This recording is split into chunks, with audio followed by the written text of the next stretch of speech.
এটি এক প্রবাসী বাবার রাজকন্যা। তার কপালে এমন ক্ষতটি গেল রাতে এক নির্মম হামলা থেকে হয়েছে। 3 সন্তানের জননী লালা বিবি অভিযোগ করেছেন তার উপরে মূলত হামলা হয়েছে অনৈতিক কর্মকাণ্ডের প্রস্তাবে রাজি না হওয়ার কারণে। রাইতো একটাই মানে দরজা দরজা টেলতে এসে 9:30 হ্যাঁ রাইতো একটাই ইয়ানা যে তো বাইরে ভিন্ন সকালে উঠে ফবাস করছি বা আর মানে ঘর তাইরে নিলা নির্যাতন করছি। পরশুদিন ফস্তার দিয়ে আজ রাতিয়া মানে লুটপালুট করছি। লুটপাট করলে নিজে স্কুপার লগি হয়, মটর লগি হয়, তাঁতুর বড়ি চড়ি লগি হয়। তো স্বর্ণর পুলিশ আইসে আর বাইরে তো বেশি নির্যাতন করে দেয়।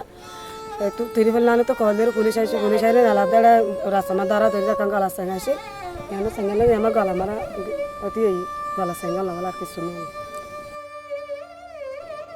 এ বিষয়ে উকিয়া থানায় একটি অভিযোগ দায়ের করেন লালা বিবি। অভিযোগে হলদিয়া পালং ইউপির 1 নং ওয়ার্ডের খায়রুল আমিন, কামাল উদ্দিন, আয়েশা বেগম, প্রকাশ পনি, সর্বপিতা মৃত ফকির আহমদ, মোহাম্মদ সাদ্দাম, পিতা কামাল উদ্দিন, মোহাম্মদ ইব্রাহিম, প্রকাশ গুরাপতু, পিতা কামাল উদ্দিন, মোহাম্মদ রিদওয়ান, প্রকাশ গুরাইয়া, পিতা গিয়াসউদ্দিন, মুন্নি খাতুন, স্বামী খায়রুল আমিন সহ অজ্ঞাতনামা আরও 2-3 জন আছে বলে উল্লেখ করেন।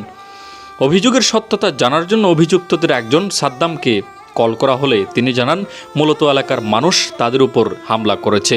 তারা ওই হামলার সময় ছিল না।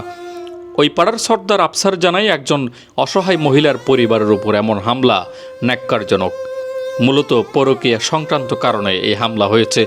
যারা দোষী তাদের বিরুদ্ধে যথাযথ ব্যবস্থা গ্রহণ করা হোক। তবে কামাল ওই ঘটনায় সম্পৃক্ত নয় বলে জানান সর্দার। এদিকে এমন ঘটনায় এলাকায় তৈরি হয়েছে চাঞ্চল্য। এলাকার মানুষ চান দোষীদের বিরুদ্ধে যথাযথ আইনে ব্যবস্থা গ্রহণ করা হোক, কিন্তু নির্দোষ কোনো ব্যক্তি যেন শাস্তি না পায়। আর প্রতিবেশী আশেপাশে আছে, আর পশ্চিমতেও আছে, এবার পূব সাইডে আছে। তখন এবার নাকি প্রস্তাবটা আর উপর হাসতে পারি এবার বারবার আরও যাই না বুঝাই গেলে আয় কেন করতে পদে বাইরে হইতে হই হওয়ার পরে গত পরশু দিন যাই তুমি 1টা-1:30 বলিবি আর ধরা মানে টালান না যে টালান মারানোর পরে আরও যাই হই আয় আবার যেহেতু বড় ভাইয়েরও হইতে হই হালিয়া যাইতো 9টায় বাজে। তখন ইতারা হাঙ্গামাং করি ফোন চাইল এবং ফোন আইল লুটপাট করানোর পরে যে তাই জোর ফোনে আসি তারাও হইলাম রে তোরা তিয়া বিভিন্ন গিয়ে আছে এলাকার মানুষ আছে আমরা বড় ফাইনাল সিদ্ধান্ত হইলাম ইতারা আরও দৌড়া লাড়ি সুরা দুনায় আয় গিয়া করে না পারে আয় ত্রিপুর লাইনে কল দেওয়ার পরে পুলিশ আই নেই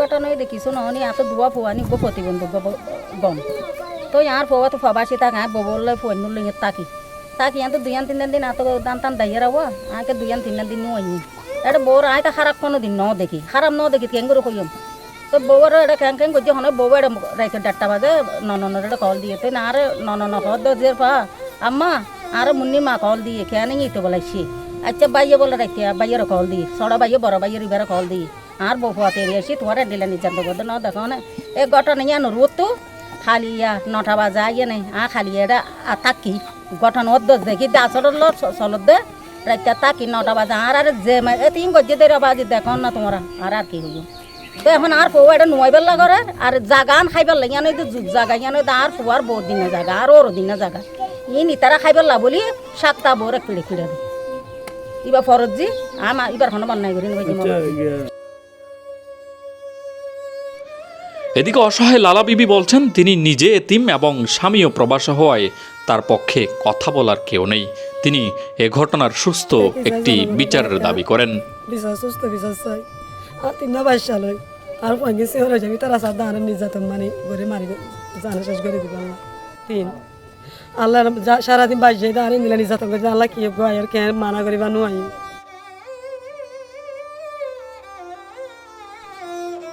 মোহাম্মদ ইয়াকিন, পালং টিভি, হলদিয়া পালং, উখিয়া, কক্সবাজার।